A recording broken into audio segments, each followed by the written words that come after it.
പുതിയ വീഡിയോയിലേക്ക് എല്ലാവർക്കും സ്വാഗതം.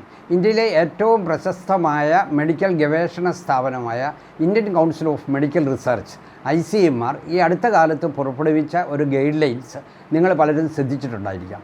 അതായത് ഈ പ്രോട്ടീൻ പൗഡർ ഉപയോഗിക്കുന്നവർ നമ്മുടെ നാട്ടിൽ ധാരാളമുണ്ട്. ഈ പ്രോട്ടീൻ പൗഡർ ഉപയോഗിക്കേണ്ട ആവശ്യമില്ല. പ്രോട്ടീൻ പൗഡർ കൂടുതലായിട്ട് ഉപയോഗിച്ചാൽ അത് പല ആരോഗ്യ പ്രശ്നങ്ങൾക്കും കാരണമാകും.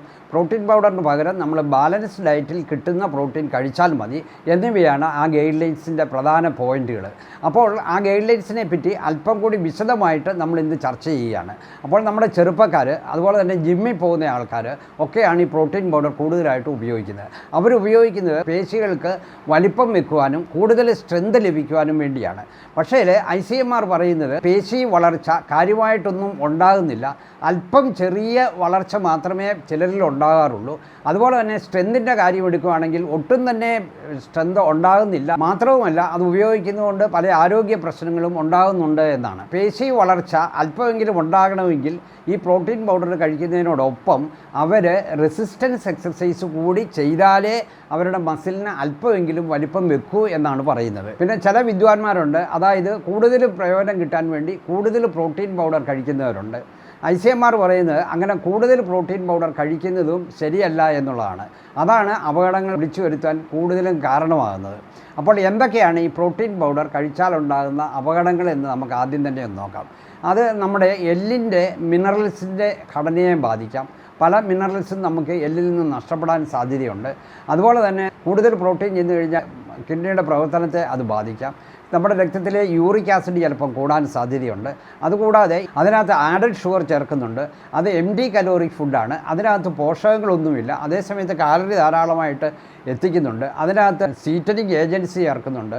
അതുപോലെ തന്നെ മറ്റ് ഫ്ലേവറിങ് ഏജൻസി ചേർക്കുന്നുണ്ട്. ഇതൊക്കെ രാസപദാർത്ഥങ്ങളാണ്. ഇതൊക്കെ നമ്മുടെ ശരീരത്തിൽ ചെന്ന് കഴിഞ്ഞാൽ പലപ്പോഴും ചില ആരോഗ്യ പ്രശ്നങ്ങൾക്ക് അത് കാരണമാകാം.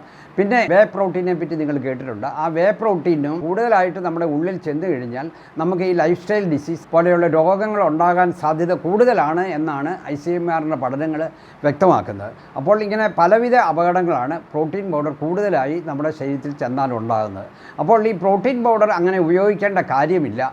പ്രോട്ടീൻ പൗഡറിന് പകരം നമ്മൾ ബാലൻസ്ഡ് ഡയറ്റ് കഴിച്ചാൽ മതി എന്നാണ് ICMR പറയുന്നത്. ശരിക്കും പറഞ്ഞു കഴിഞ്ഞാൽ നമ്മുടെ ശരീരത്തിന് അധികം പ്രോട്ടീൻ്റെ ആവശ്യമില്ല. നമുക്ക് കിട്ടുന്ന കാലറിയുടെ ഏതാണ്ട് 50% കാർബോഹൈഡ്രേറ്റിൽ നിന്ന് കിട്ടുന്നു.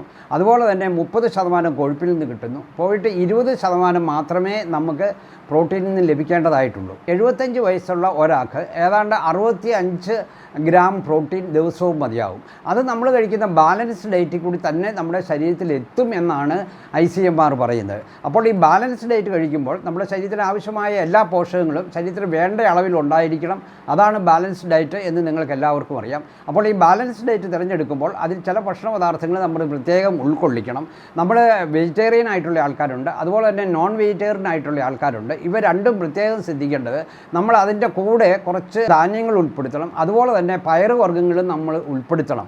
അവയിൽ നിന്നും കിട്ടുന്ന എനർജി കൂടി ഉണ്ടായാലേ നമ്മൾ കഴിക്കുന്ന പ്രോട്ടീൻ നമ്മുടെ ശരീരത്തിൽ ശരിക്കും പ്രവർത്തിക്കൂ എന്നാണ് പറയുന്നത്. അപ്പോൾ നമ്മൾ ആഹാരം കഴിക്കുമ്പോൾ ധാന്യങ്ങളും അതുപോലെ തന്നെ പയറുവർഗ്ഗങ്ങളും പയറുവർഗ്ഗങ്ങൾക്ക് പകരമായിട്ട് മറ്റ് പ്രോട്ടീൻ അടങ്ങിയ ഭക്ഷണ സാധനങ്ങൾ, നോൺ വെജിറ്റേറിയൻ ആണെങ്കിൽ മീറ്റോ ഫിഷോ അങ്ങനെയുള്ളവർ ഇത് ഭക്ഷണം നമ്മൾ ഒരു പ്രത്യേക പ്രൊപ്പോർഷനിൽ എടുക്കണം. അതായത് 3:1 എന്ന പ്രൊപ്പോർഷൻ, അതായത് 3 ധാന്യങ്ങളും 1 പൾസസ് അല്ലെങ്കിൽ മറ്റ് പ്രോട്ടീൻ അടങ്ങിയ ഘടകങ്ങൾ, ഈ പ്രൊപ്പോർഷനിലായിട്ടാണ് നമ്മൾ കഴിക്കേണ്ടത്. അപ്പോൾ വെജിറ്റേറിയൻ ആയിട്ടുള്ള ആൾക്കാർ പ്രോട്ടീൻ ധാരാളമായിട്ട് കിട്ടാൻ എന്തെല്ലാമാണ് കഴിക്കേണ്ടത്, നോൺ വെജ് കഴിക്കുന്നവർ എന്തെല്ലാമാണ് കഴിക്കേണ്ടത് എന്നതിനെപ്പറ്റി നമുക്കൊരു ഐഡിയ കിട്ടണം.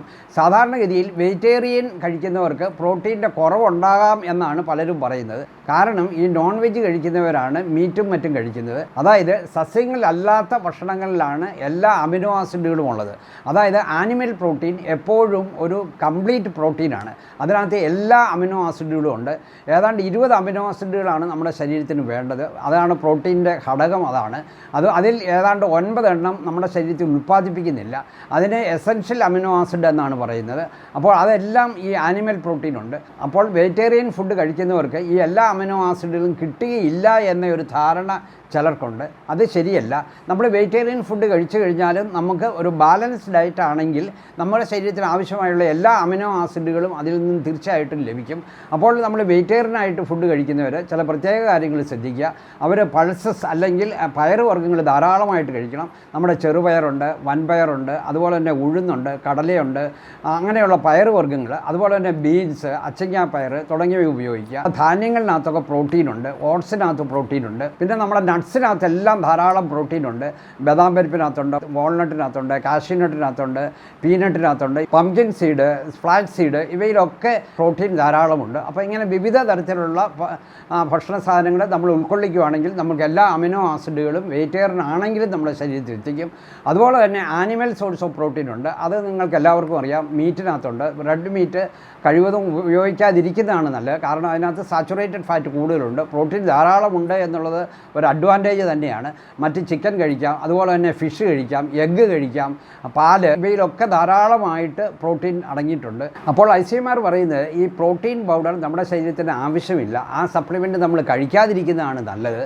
പ്രോട്ടീൻ നമ്മൾക്ക് ബാലൻസ്ഡ് ഡയറ്റിൽ കൂടെ തന്നെ നമ്മുടെ ശരീരത്തിൽ ധാരാളമായിട്ട് എത്തും. അങ്ങനെ കിട്ടുന്ന പ്രോട്ടീനാണ് ഏറ്റവും നല്ലത്. നമുക്കതിൻ്റെ ആവശ്യമേ ഉള്ളൂ എന്നാണ് ICMR പറയുന്നത്. അപ്പോൾ പ്രോട്ടീൻ പൗഡറിനെ പറ്റി വളരെ നല്ലൊരു ഐഡിയ നിങ്ങൾക്ക് കിട്ടിയെന്ന് ഞാൻ വിശ്വസിക്കുന്നു. ഇനി അത് ഉപയോഗിക്കണോ വേണ്ടയോ എന്നുള്ളത് നിങ്ങൾക്ക് തന്നെ സ്വയം തീരുമാനിക്കാം. അപ്പോൾ ഈ അറിവ് നിങ്ങൾ മാക്സിമം ഷെയർ ചെയ്യുക. എല്ലാവർക്കും ഇതിൻ്റെ പ്രയോജനം കിട്ടട്ടെ. എൻ്റെ ചാനൽ സബ്സ്ക്രൈബ് ചെയ്തിട്ടില്ലെങ്കിൽ സബ്സ്ക്രൈബ് ചെയ്യുക. മറ്റൊരു വീഡിയോയുമായി നമുക്ക് വീണ്ടും കാണാം. നന്ദി.